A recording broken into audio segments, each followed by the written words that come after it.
Bienvenidos a Voces de los Desaparecidos, el podcast. Yo soy Lilo. Yo soy Ani.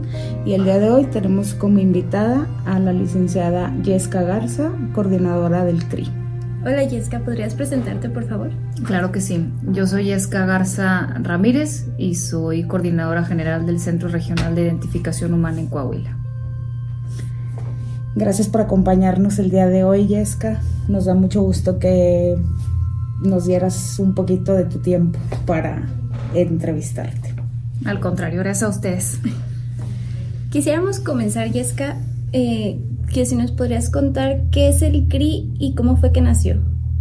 Bueno, el Centro Regional de Identificación Humana es una institución pericial especializada en la búsqueda forense de personas desaparecidas.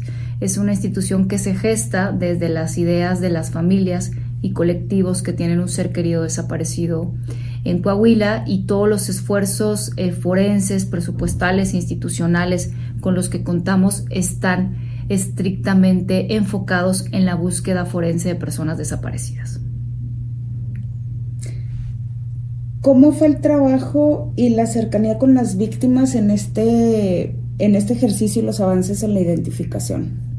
Bueno, hay que recordar que Coahuila tiene por lo menos 12 años en diálogo, o el gobierno del estado de Coahuila tiene por lo menos estos 12 años en diálogo con las familias que buscan a un ser querido desaparecido. Siempre se ha privilegiado generar acuerdos con las familias, con los colectivos y con sus representantes, y justo cuando inicia la construcción o la integración de este proyecto se generaron acuerdos, estrategias que pudieran llevar a su formación, desde escuchar el sentir de las familias, desde escuchar también la expertise internacional de otros peritos independientes, y aterrizarlo al contexto y al estado que guarda la desaparición en el estado de Coahuila. ¿Cuáles consideras que son los principales retos para el centro y las identificaciones que quedan pendientes por hacer? Bueno, el centro ha tenido muchos retos en materia forense. Primero, desde generar metodologías de análisis que nos pudieran llevar a la identificación de todos los cuerpos y restos humanos, sin identificar que el centro de identificación de la mano con las familias recupera. Al día de hoy tenemos más de 1,300 cuerpos que fueron recuperados de todas las fosas comunes a lo largo y ancho del estado. Fueron más de 2 años de procesos de exhumación masiva de la mano con las familias, y pues el reto que tenemos al día de hoy es continuar con el análisis post-mortem muy puntual, con desafíos técnicos según el estado en el que se encuentran los cuerpos al día de hoy. Uno de los enfoques que tenemos aquí en el CRI es el poder recuperar, analizar e identificar los cuerpos que fueron inhumados de larga data, que tienen entre 15, incluso un poco más de años inhumados o que estaban inhumados en estas fosas. Tenemos pues también el reto de la extracción de los perfiles genéticos de cada uno de los cuerpos, y lo recalco como reto porque también importa mucho el grado de preservación en el que nosotros los encontramos, y sin duda el poder llegar a más familias que buscan a un ser querido desaparecido dentro y fuera de Coahuila, atendiendo el fenómeno de la regionalización para poder hacer ese cruce masivo de información genética entre todas las familias que buscan un ser querido desaparecido y todos los cuerpos y restos humanos que ha recuperado y analizado el centro de identificación. Y en este caso, Yesca, ¿cómo ayuda la participación de las familias? O por ejemplo, en el caso de las exhumaciones masivas, ¿es solamente, o sea, se invita a los colectivos solamente para legitimar el trabajo que ustedes hacen? ¿O realmente sí acuden las víctimas indirectas, no solamente para legitimar, sino para participar de alguna manera? O sea, ¿qué tan importante es la participación de las familias? Bueno, el centro de identificación siempre parte desde el principio de sin las familias no, y lo decimos abiertamente porque además de que a nivel constitucional es un derecho que se tiene en Coahuila, el derecho a ser buscado, el derecho a ser identificado y el pleno reconocimiento del derecho a participación en todos los procesos de búsqueda a las familias que buscan a un ser querido desaparecido. Y la búsqueda forense, las acciones de exhumación, las acciones de análisis post-mortem, de identificación, son al fin y al cabo acciones de búsqueda donde las familias tienen este derecho a participar. Pero más allá de ese escenario, las familias, los colectivos y sus representantes coadyuvan con nosotros en todos los procesos, además de que no solamente son espectadores o están como un órgano de vigilancia cerciorándose que los procesos se hagan bien. Ellos y ellas trabajan en los procesos de exhumación y una de sus grandes acciones es documentar todos los procesos, y esto nos sirve para tener un pleno ejercicio de confianza, un ejercicio de transparencia, que puedan retroalimentar con nosotros las áreas de oportunidad que tuvimos o que tenemos en cada uno de los procesos para su mejora, y al momento de que el centro de identificación tiene un resultado que se traduce en una identificación, las familias tienen perfectamente documentado, gracias a su trabajo, de qué fosa se recuperó ese individuo, cuando entró al centro de identificación,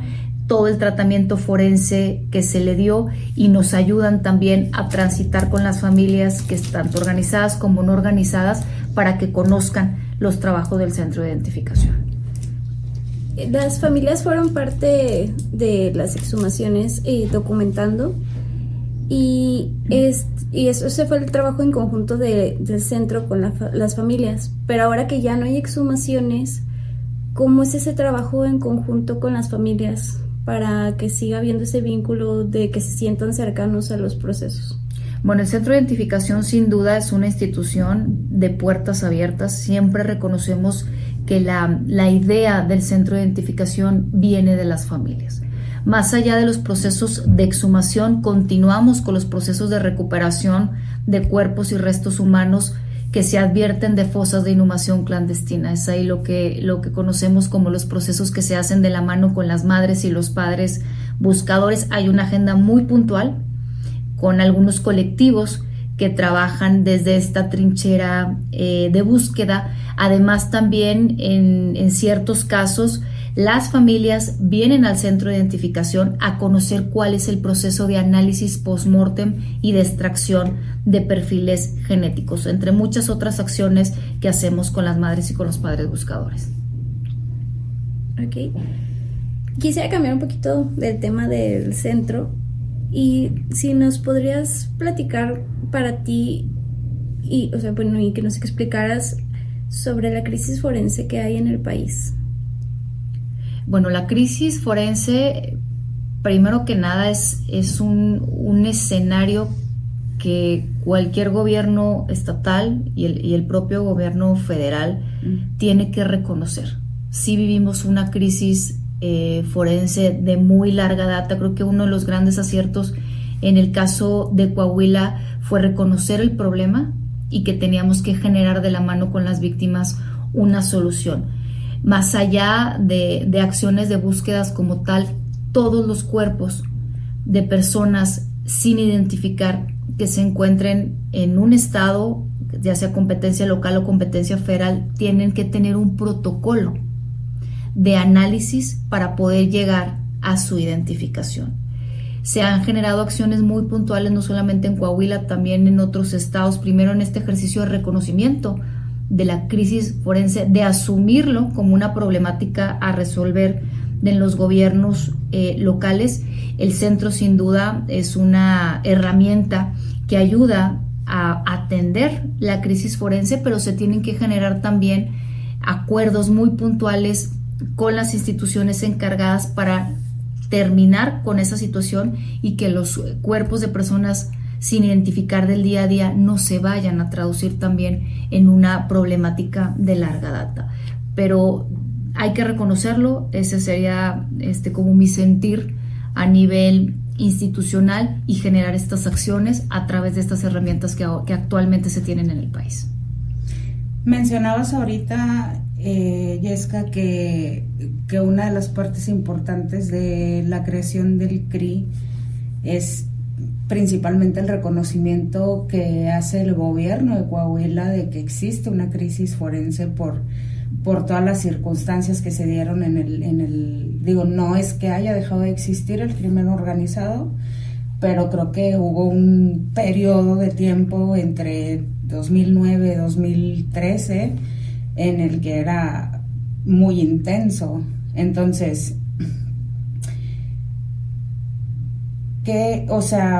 ¿cuál es la importancia de la creación del CRI y de cómo, yo siempre he tenido esa duda, cómo se basan ustedes o cómo saben ustedes en dónde encontrar o en dónde hacer las exhumaciones? ¿Cómo es ese proceso de llegar al punto de decidir en dónde realizar una exhumación? Bueno, yo creo que tanto el centro de identificación, que está adscrito a la comisión de búsqueda, pero digamos la comisión de búsqueda, centro de identificación en conjunto, creo que es visibilizar al más alto nivel con la creación de una institución de gran calado, que es lo que se tiene a nivel estatal, la apremiante necesidad de la búsqueda de las personas desaparecidas. Y el centro de identificación abre una nueva trinchera de búsqueda con el contexto que se tiene y bajo el impulso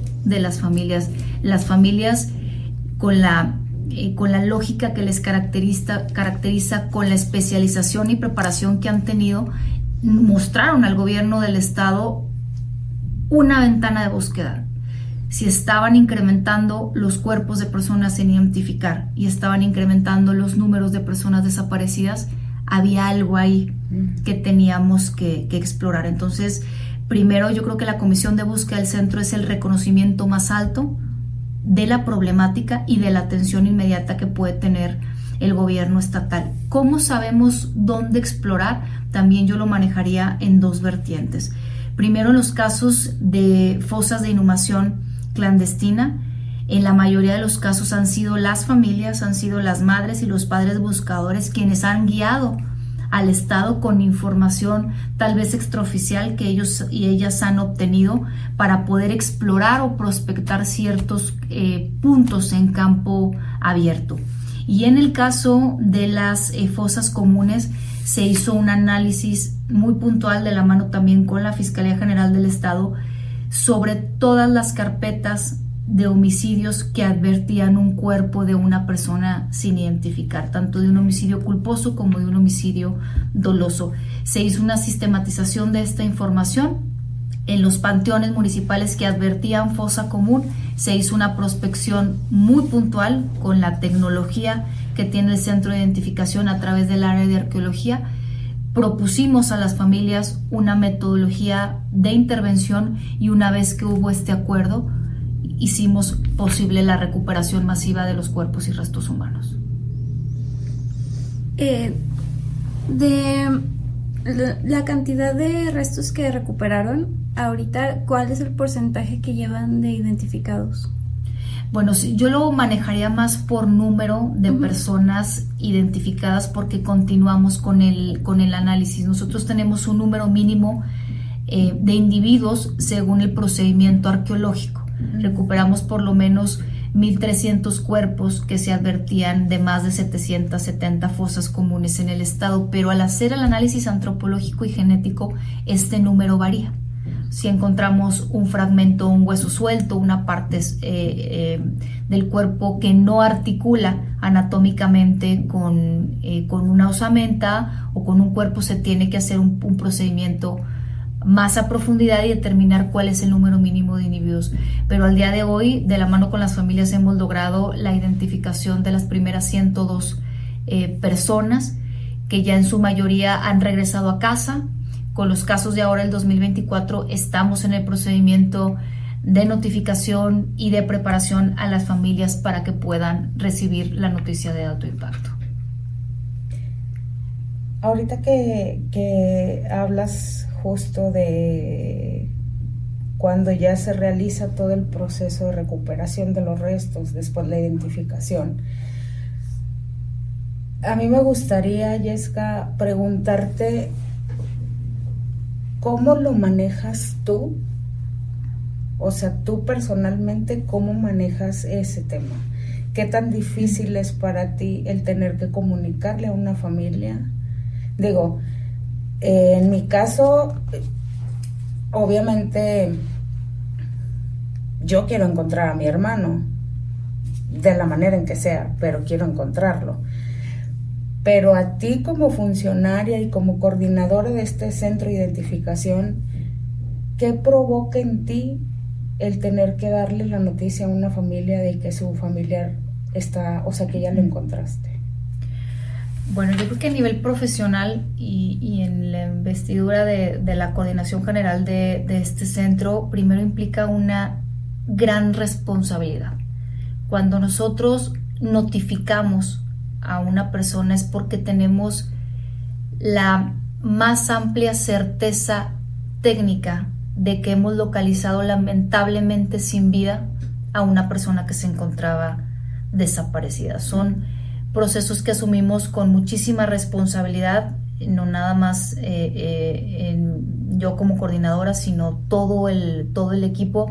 Hay vínculos profesionales y de confianza muy fuertes entre nosotros para poder tener esta certeza técnica y aproximarnos a esa identificación. Somos muy cuidadosos con el sentir de las familias. Cada familia tiene un procedimiento distinto, hay una preparación distinta y hay tiempos distintos también para la notificación.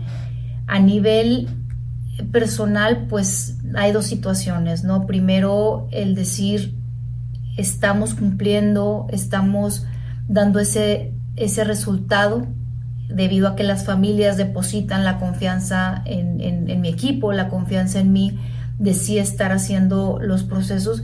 Y pues a nivel personal, sin duda, es algo que tenemos que transitamos también. No son fáciles, somos seres humanos, sentimos, sí, más allá de la cuestión institucional y técnica, pues sí sentimos, somos empáticos en estas emociones que se viven en la identificación, y pues tratamos de fortalecer ese sentir, ¿no? Con otras cosas, con la familia, con algunas actividades, claro, siempre estar también con un acompañamiento psicológico, porque pues aquí transitamos con la violencia todos los días, transitamos con el dolor, no solamente de las familias al hacerles la notificación, sino de reconstruir toda la historia y todo ese escenario de violencia en el que pudo haber estado inmerso la persona que identificamos.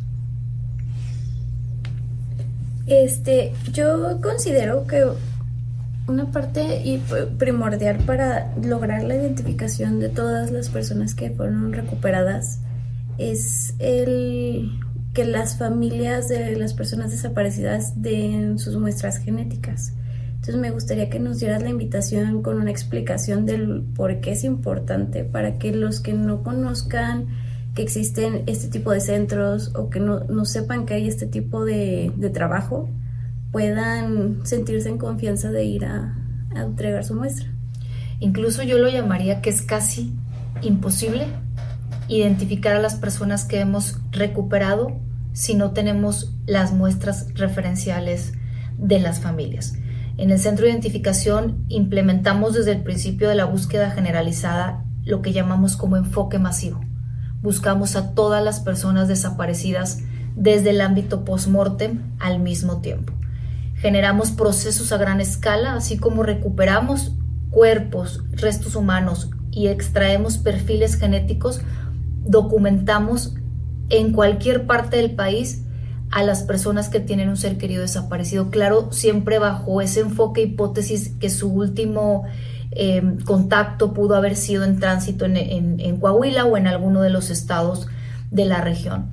Nosotros, bajo este enfoque masivo, cuando documentamos a las familias, no solamente documentamos los hechos de la desaparición, documentamos el estado que guarda su integración familiar y construimos un genograma. De ese genograma detectamos todos los donantes potenciales que pueden sumar con su información genética a la búsqueda de su ser querido.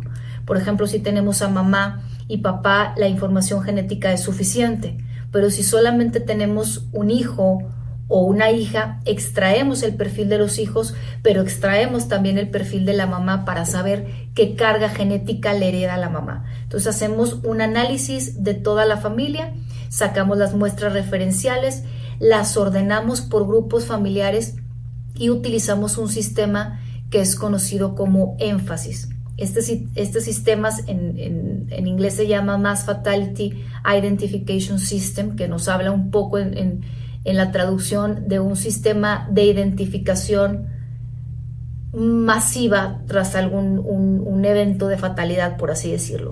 Este sistema es el que se utiliza para la identificación tras la tragedia de las Torres Gemelas. Entonces nos permite hacer cruces estadísticos de información genética muy puntuales. Almacenamos toda la información genética de cada uno de los cuerpos y restos humanos y almacenamos de manera ordenada por grupo familiar toda la información genética. El sistema cruza esa información y nos indica si hay una probabilidad estadística sobre que un cuerpo corresponda al ser querido de una familia. Si tenemos solamente la información, por ejemplo, de mamá, nos va a dar una carga genética o una orientación genética del 50%. Tenemos que buscar nuevamente a la familia para subir con más donantes esa probabilidad estadística hasta que tengamos dentro de los rangos que nosotros utilizamos el 99.9999% bajo esa genética de que podemos atraer ese caso, reunir el resto de las ciencias forenses multidisciplinarias y pronunciarnos en su caso sobre la identificación de una persona. Pero la propia ciencia nos lo dice, no solamente nos lo dice la ley, nos lo dice el diálogo, el acuerdo que tenemos con las familias, la ciencia lo manifiesta. Sin las familias, sin su información genética, sería casi imposible identificar el gran número de cuerpos y restos humanos que se han recuperado. En ese punto, Yesca, ¿qué tan probable o qué tan viable ves tú que puedan crearse otros centros de identificación así como este en los demás estados? Digo, porque creo que es súper importante en el sentido de que sabemos que en toda la República hay personas desaparecidas. O sea, hablamos de un número enorme de desaparecidos. Pero entonces, no en todos los estados hay centros de identificación. Y aparte, por ejemplo, ahorita se habla del tema de la disolución del mecanismo de identificación forense.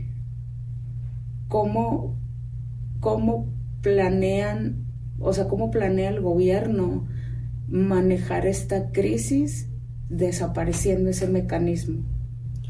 Mira, yo creo que Coahuila es un ejemplo tangible de que los centros de identificación sí son una herramienta viable para atender la crisis forense y para la búsqueda forense de personas desaparecidas. Se han hecho esfuerzos importantes a nivel nacional, donde hay estados que tienen proyectado tener un centro de identificación y que en la mayoría de los casos nosotros los hemos por lo menos orientado con la experiencia que ha tenido Coahuila. Pero si esos estados generan las condiciones que se han generado aquí en Coahuila, tienen una muy amplia posibilidad de consolidar estos proyectos. Y cuando hablo de las cuestiones que se necesitan, primero es el diálogo con las familias. Si no hay diálogo con las familias, no puede prosperar la política pública de búsqueda de personas desaparecidas, porque como ya lo platicamos, es indispensable tener esa vinculación jurídica, institucional y científica. El escenario de seguridad también es apremiante. Nosotros en Coahuila tenemos un escenario de seguridad muy bueno que nos permite transitar de la mano con las víctimas en todos los espacios, en todas las fosas comunes, en todas las fosas clandestinas en el estado. La cuestión presupuestal, hemos tenido aliados en materia presupuestal muy importantes, el gobierno federal, la cooperación internacional, y asumir a nivel local la responsabilidad presupuestal que se necesita para que sea la base sólida de la operación de un centro de identificación. Entonces, los centros de identificación son una herramienta. El mecanismo extraordinario forense es sin duda otra herramienta. Ellos se han enfocado en casos más concretos. El MEIF fue un proyecto que también gestaron las familias y que fue muy interesante desde su pensar, desde su construcción, porque se elevó a nivel nacional. Se organizaron las familias a nivel nacional para gestar una idea y poner sobre la mesa un proyecto que es lo que conocemos como el Mecanismo Extraordinario de Identificación Forense, que se ha enfocado en ciertos estados del país, que ha tenido resultados, pero desde otra visión operativa distinta. Incluso nosotros coadyuvamos en procesos con ellos. Caso San Luis Potosí, estuvimos de la mano trabajando con ellos en una brigada masiva de muestras referenciales, y yo considero que sí es una experiencia que se tiene que fortalecer, que se tiene que acompañar a nivel institucional para que pueda tener mayores resultados. Los servicios forenses tradicionales que conocemos en las fiscalías locales son también otra herramienta, que si le apuestan a esta metodología con enfoque masivo pueden tener también grandes resultados. Y yo creo que el más importante, más allá de dónde sea el sitio pericial o quiénes sean los expertos periciales, compartir la información entre todo el país.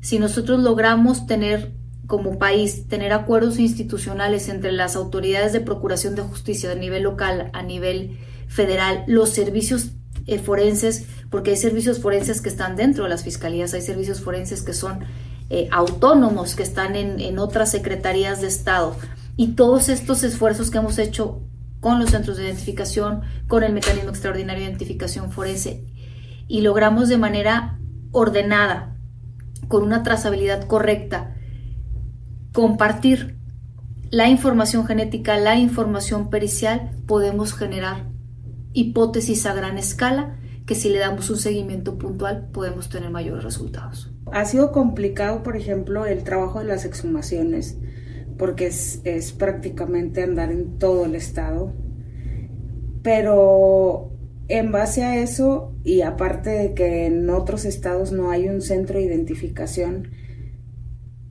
¿qué tan probable es que pudiera crearse? Digo, tú misma lo acabas de decir, colaboraron en algún punto con San Luis Potosí, pero ¿qué tan probable es que en lo que se crean los otros centros de identificación en otros estados, el CRI pudiera ayudar a los estados a hacer una toma de muestras? Y partiendo de eso, ¿qué tan difícil es que si se lograra hacer algo así, qué tan difícil es que las personas acudan? Porque creo yo que como víctimas indirectas muchas veces nos gana el miedo de decir, pues sí, yo voy a llevar mi muestra, pero ¿y si me pasa algo? O si mis datos salen a la luz, o si alguien sabe que fui.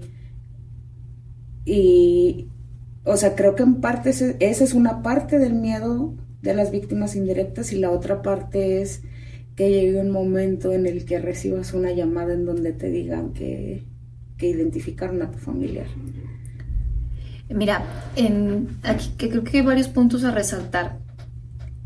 Primero, la toma de las muestras referenciales. Algo que nosotros hemos priorizado siempre cuando tenemos contacto con una familia, porque entendemos los temores que se pueden tener del día a día o las experiencias negativas que pudieron haber tenido al tener contacto con alguna institución de gobierno en los últimos años. Primero, nosotros siempre les decimos que somos una institución buscadora, no somos una institución que persigue fines criminales.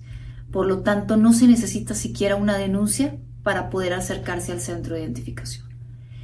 Y además, qué mejor que el abrazo de los colectivos para que nos ayuden a transmitir ese mensaje de alguien que se encuentra en el mismo escenario, lamentablemente, de que ellos nos han ayudado a construir el centro de identificación, conocen nuestros procesos y conocen sus derechos. Entonces, ese abrazo de los colectivos nos ha permitido llegar a más familias que incluso estaban no organizadas, que ahora se han sumado a los colectivos y tienen este acompañamiento integral. En el caso del apoyo que puede tener el centro de identificación ha tenido que tener la necesidad de salir a buscar a las familias a otros estados. Hemos estado en San Luis, hemos estado en Nuevo León, hemos podido documentar personas también de Tamaulipas, de Zacatecas. Estuvimos ya en una brigada nacional donde pudimos captar familias no solamente de México, sino familias que tienen un ser querido desaparecido en una situación de migración de otros países de la región, y tuvimos la primera experiencia de ir a otro estado a exhumar, y fue el caso de Durango. El 2023 nuestro último procedimiento de exhumación masiva fue en la laguna de Durango, en los panteones de Gómez Palacio y de Lerdo, Durango, donde hubo acuerdos muy fuertes con el gobierno de Durango a través de la Comisión de Búsqueda de la Fiscalía General del Estado, donde atinadamente Durango reconoce que puede echar mano de la experiencia de Coahuila, y ambos estados platicamos tras los números y las identificaciones que teníamos. Estamos encontrando personas desaparecidas en los panteones de Coahuila que eran originarios de Durango, y obviamente la lógica nos dice, ¿no? Pueden estar las personas desaparecidas de Coahuila entre el universo forense que tiene Durango. Fue un proceso muy bien trabajado, muy bien pensado, acompañado también por familiares y por un colectivo que tiene injerencia en ambos estados, o que tiene personas desaparecidas tanto en Durango como en Coahuila. Logramos la recuperación ordenada de por lo menos 200 cuerpos que se trasladaron al centro de identificación de Coahuila con un mandato judicial por parte de un juez de control de Durango, donde autoriza no solamente la recuperación, el traslado, el análisis con fines de identificación, y una vez que los cuerpos estén completamente analizados, se regresarán de manera ordenada a Durango, porque ellos están terminando de construir su centro de resguardo. Entonces nosotros estamos, tras 3 años de operar el centro, estamos en condiciones de coadyuvar, de sumar nuestra fuerza forense con cualquier estado del país que genere las condiciones presupuestales, institucionales, legales y de vínculo con las familias para poder transitar con ellos en sus procesos de exhumaciones masivas. ¿Tú qué consideras que para ti como institución del centro regional qué te hace falta como centro para poder continuar y hacer todavía aún más? Llegar a más familias. Eso es lo que nos hace falta. Tener mayor confianza en las familias que no están organizadas, en familias que están buscando a una persona desaparecida de hace muchos años. Necesitamos llegar a esas familias. Las condiciones jurídicas, presupuestales, institucionales están firmes con lo que tenemos al día de hoy, gracias a ese empuje que han hecho las familias. Pero sí, lo más importante, llegar a cada rincón de Coahuila donde esté una familia que está buscando un ser querido desaparecido. Y para ti, digo, sumándole un poquito a la pregunta que te acaba de hacer Ani,